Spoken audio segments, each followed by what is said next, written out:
Hello again, Card News RJ back with another video. Let's get to it. Today's random Mike Schmidt item of the day. The 1985 Fleer limited edition card of Mike Schmidt. Always loved the Fleer limited edition, Fleer box set cards because it had full stats on the back usually. 44 cards.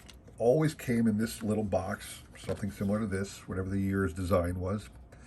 This was the first year, this set, the Fleer Limited Edition 1985 set, was the first box set that Fleer ever did.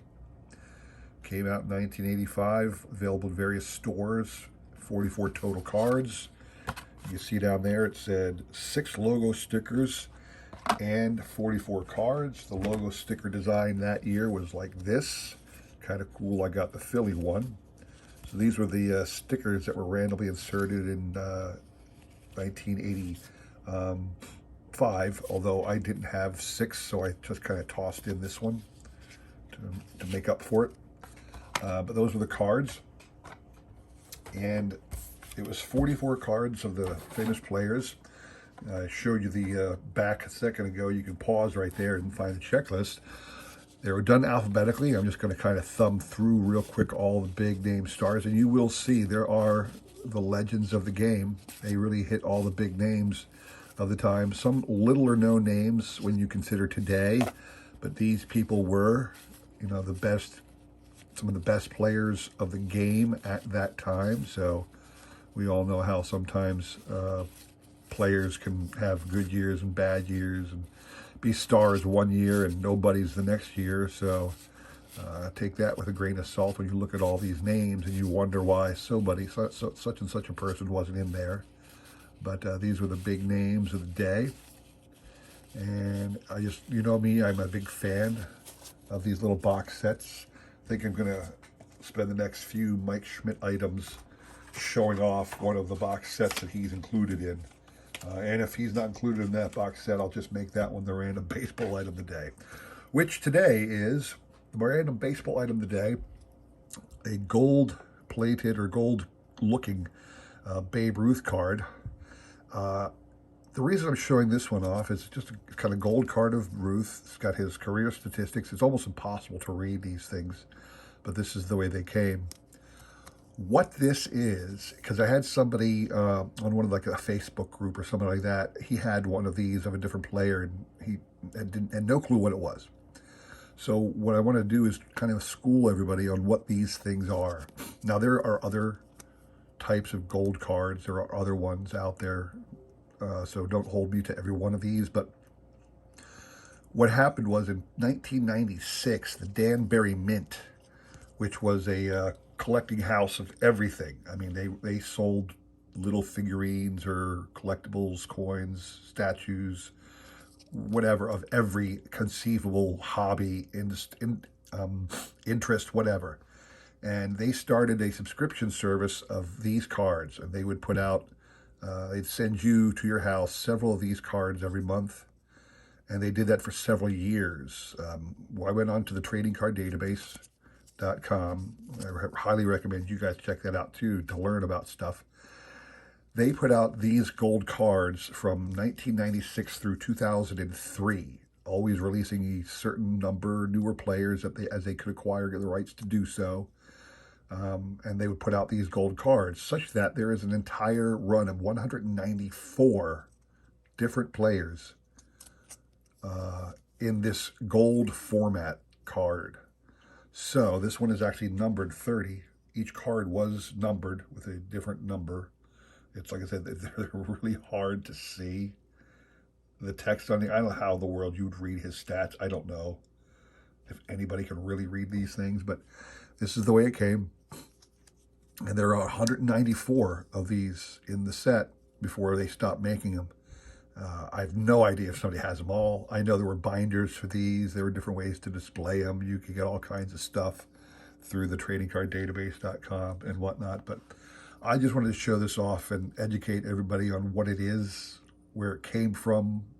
And, if you see something like this, you'd want to find out if it's part of that set or It could be. I'm sure there are other gold cards out there for other purposes, but the Danbury Mint had a set from 1996 through 2003 of 194 famous baseball players issued to subscribers over the years. So, again, no trivia question today. I'll remind everybody, I'm not going to do trivia the rest of the calendar year. No time to deal with emails and prizes at this time of year. And I'm going to start the new year with a new format. I'm always looking for comments as to what you think of this, but I think I'm going to open up the trivia question on a Monday drop or Wednesday, Friday, what have you. And then that day and the following day, I'll take all emails of the correct answer and then do a random drawing on Sunday going forward. That's the way I'm going to do it. So let me know your thoughts on that. I've been saying this for a while now, so you can check some older videos and let me know what you think. Today, I want to show up what I want to show off to you is a couple new eBay purchases. I've been working for a few months now on trying to fill out a PSA set registry.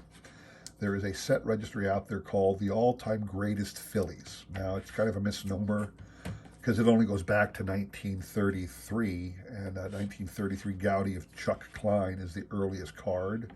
And there are several Phillies who are deserving of the moniker all-time greats who played before 1933. So, you know, take this registry with a grain of salt. But I got two new pickups recently.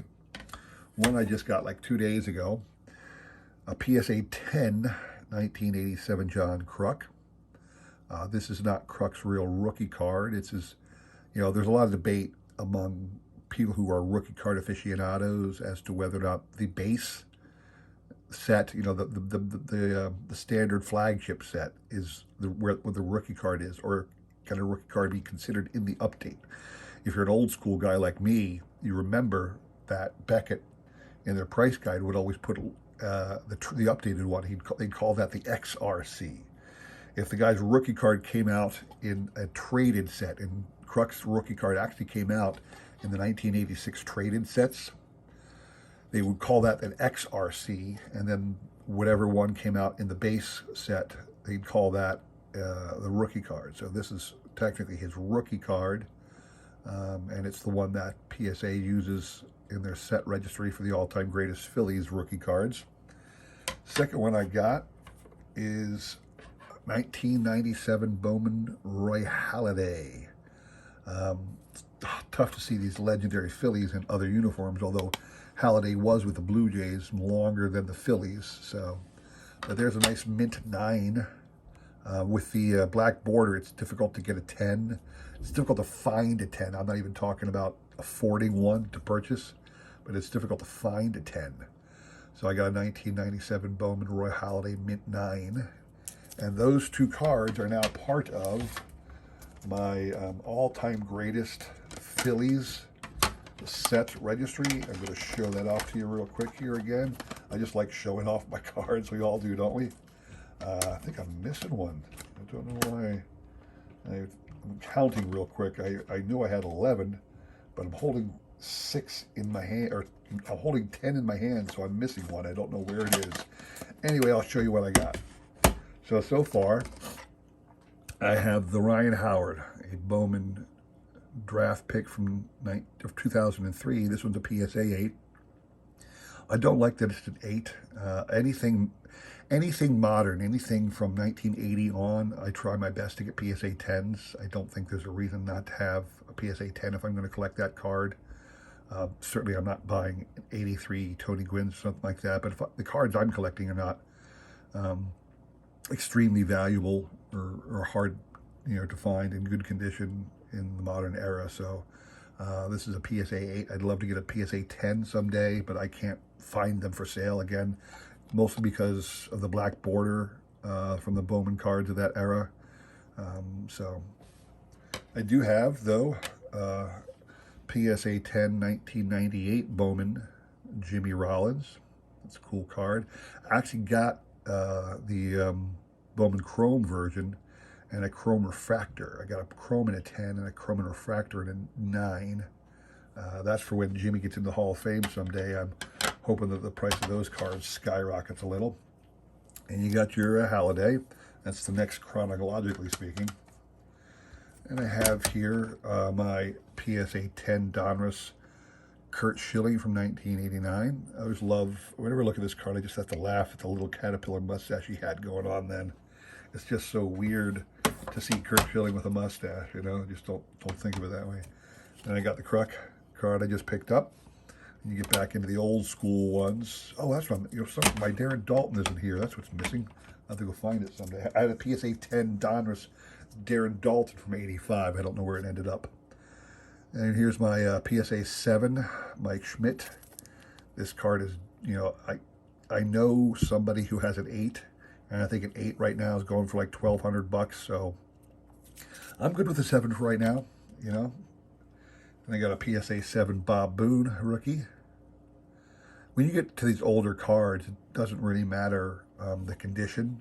Not the condition. It doesn't matter the player. You start getting to 8s, 9s, and 10s, and the cost of these common cards gets absurd because there's set register card guys out there who want those 10s, and they'll pay obscene amounts of money for a PSA 10 of a common person to get that kind of quality. Got a 1960 Dallas Green. Got here the 1949 Bowman Andy Seminick. And lastly, my 1948 Leaf Del Ennis. So those are the ones I have in my PSA set registry of all-time Phillies greats. With the 2 new ones, the Halladay and the Kruk. I got a couple more coming in soon. There are 34 cards in the set, so I'm about a third of the way done. It's going to take a while to get some of the better players. I got to get a Carlton from '65. That's going to be pricey. And then I got to get the Schmidt and the the Ashburn and the Roberts and the Gowdy 33 Klein. So those will be a little pricey when I go for them. But that's my showcase for today. I hope you enjoyed that. Please consider liking, subscribing, commenting, all that jazz. And I will see you again on Monday. There's no trivia recap tomorrow because I didn't do any trivia. I'm not going to do any trivia to the new year, like I said. But I will see you guys all on Monday, I hope, for some more content, okay? Thanks for watching, and take care.